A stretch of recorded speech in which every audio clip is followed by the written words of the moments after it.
Welcome back to Lesson 6 in the Tin Man project. We're going to move forward with placing some of the joints that we just made, as well as duplicating this piece down here on the leg. This is going to become the forearm area. And let's go ahead and get started doing that. First, I'm going to grab the leg bottom left, the entire group. Inside there we've got the two rivet groups, and duplicating that. Just go ahead and rename that. W on the keyboard, and we're going to have to center that pivot on there. So this is our shortcut right here. Center pivot, W on the keyboard. Just bringing that up and over and into place. And then E on the keyboard, I'm going to rotate it. Just punch it in right here. It's 90 degrees in Z. And we're going to rotate this to the back side, so it's 180 degrees.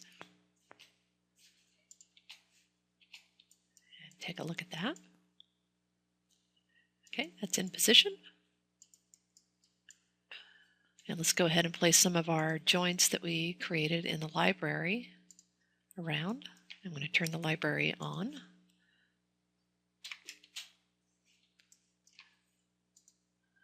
Select the first joint that we made. I'm going to duplicate it and then move that up and over. We're going to have to scale this down. So R on the keyboard. I'm going to scale it uniformly in the center there. Move it into position.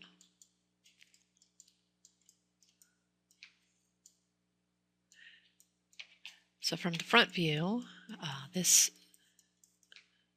center line right here should line up with the center of our forearm piece. So we'll place that right there. Move it in a little bit. And you can see that we need to rotate this. So we'll go ahead and do that. We actually need to, I'm going to bring this over. We'll move the arm piece down and scale it a little bit more. It's not quite to size yet. Let's go ahead and rotate this. So that's E on the keyboard. I'm going to actually just type in 90 here. So we've got that into position. Let's grab the arm and scale it down a little bit. Size it properly. I'm scaling it uniformly with the center. And sliding that into position. So it needs to come up just a little bit. So our joint will also need to come up. Centering those two. Okay, I'm going to drag this out of the library and into the arm.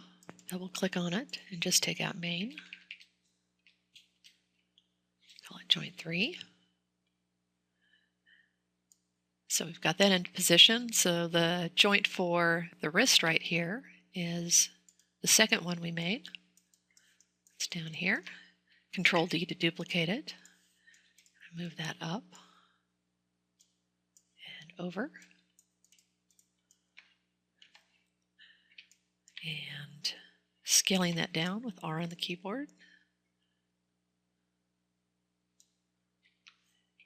And lining that up as well. Center.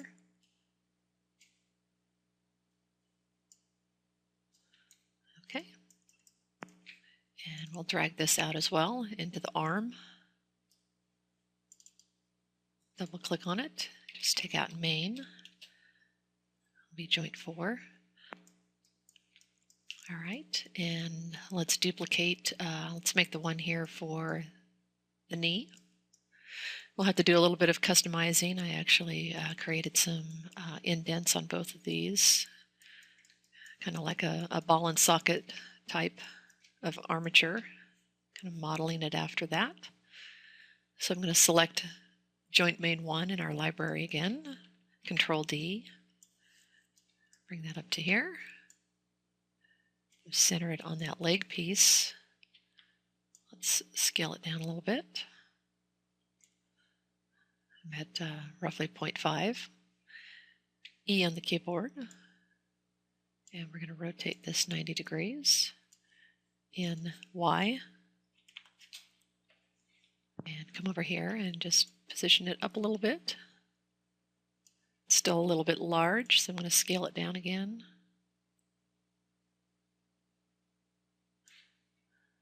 So before we make these connection pieces right here, we're actually going to make a recessed area along here where the joints would slide around. I'm going to insert edge loops a little differently this time. So under Edit Mesh, we're going to say Offset Edge Loop Tool. Select that. I'm going to go back to 1 on my keyboard. And if I select this, it's sliding edge loops on either side of that edge. Okay, so I'm going to kind of position it right about here. And with that done, I'll hit Q on the keyboard, and we're going to select some faces.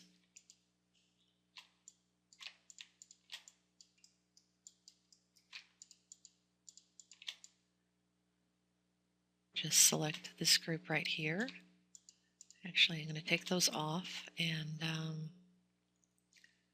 I'll select these along here. This is for the knee bend. So with those faces selected, I'm going to hit Extrude and push it in so it's recessing down in there. Okay, so say something like that. Q on the keyboard, let's insert an edge loop, just a regular edge loop right here. So I'm going to drop one right there and also one along the edge here to hold that together. This is going to go a little bit soft around here, but I think it kind of adds to it. It looks okay. So if you hit 3 on the keyboard, you'll see a little bit of roundness along here. So we just created that recessed area. And we're going to have to create some connection pieces that we'll sort of use throughout the body, putting it together. Let's go ahead and do that. I'm going to turn my library off right now. And just very quickly create a cylinder here in the bottom. Let's close that up. The inputs, kind of our standard that we're using, 12, 2, and 0 for the caps. And I'm going to leave it running vertically like this. I'm going to grab the faces here on the bottom, delete them, because we'll duplicate that over so we don't have to repeat it. Let's just, in object mode, we'll isolate the selection. Going back to faces, selecting the cap here, extruding. So I'm just going to pull that up a little bit and activate the scale, scale it in the center.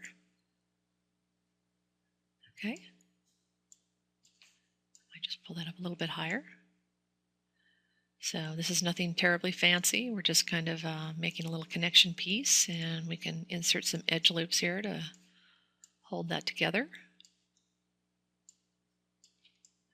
If you want to make it a little bit more interesting, you can grab the faces along here and extrude those out. If you want to just add a little detail. All right. And we'll go back to object mode, and let's mirror that. So mesh, mirror geometry option box. This is going to be in y-axis, -y. So we have that joint now. Let's open up our outliner. This isn't a joint, it's actually a connection. Let's just call it a pole. Pole main 1. Okay. And I'm going to duplicate it. Actually, I'm going to drag it into the library. It just disappeared right there because we've got our library turned off. Expand the library and duplicate this. Pull it out. I'm going to drop it out here. I'm going to drop it up here.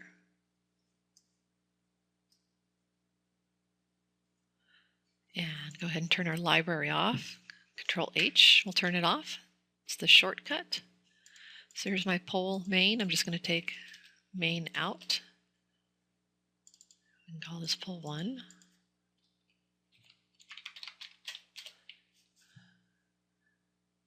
All right, let's deselect the view selected under Isolate. Turn everything back on. So back here in the library, I'm going to make sure that I grab this piece. We left it inside, so we need to make sure it comes out. It's actually part of the leg, so I'm going to drop it inside that leg bot left. We'll just call that knee joint.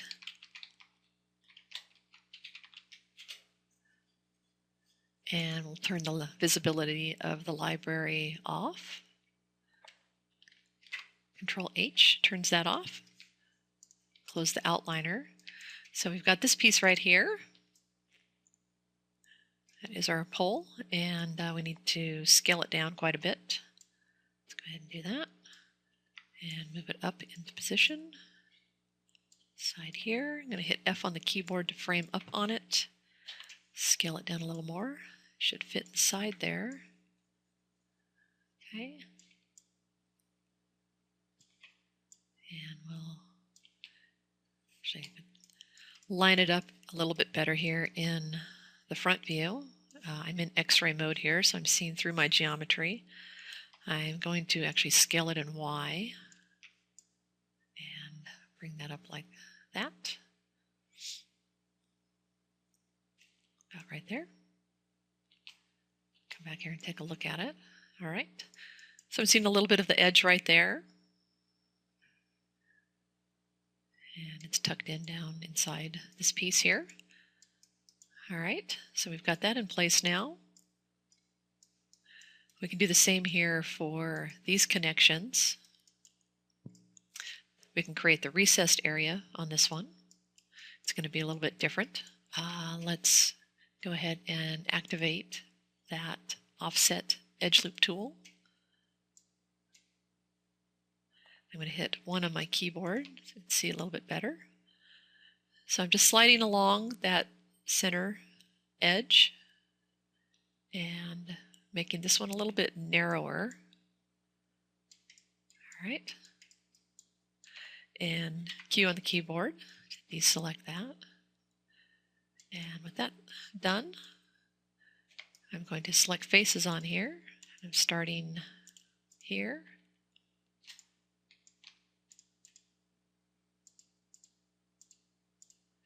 Moving my way around.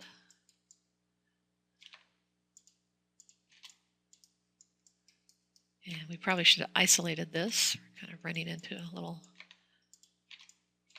interference here from the other piece. And we'll go ahead and select that. All right. And let's extrude that. We will push it in. Push it in about this far. That way we'll see the connection there now. We might need to just widen this up a little bit before we insert our edge loops. Let's go ahead and do that. I'm going to right mouse click and select edge. Well, let's just drag a marquee over all of this. I'm going to hold down the control key and deselect the ones above and below. So now I've only selected these right here. And we'll scale it up a little bit just to open that up enough so we can see this piece inside. Okay, and let's go ahead and insert our edge loops now inside the recessed area. We need one here, one here. Okay, Q to end that. Back to object mode, hit 3 on the keyboard to take a look at it. All right. And the next piece we're going to build is the thigh area and the connection here to the pelvis, and then we'll move on to the foot.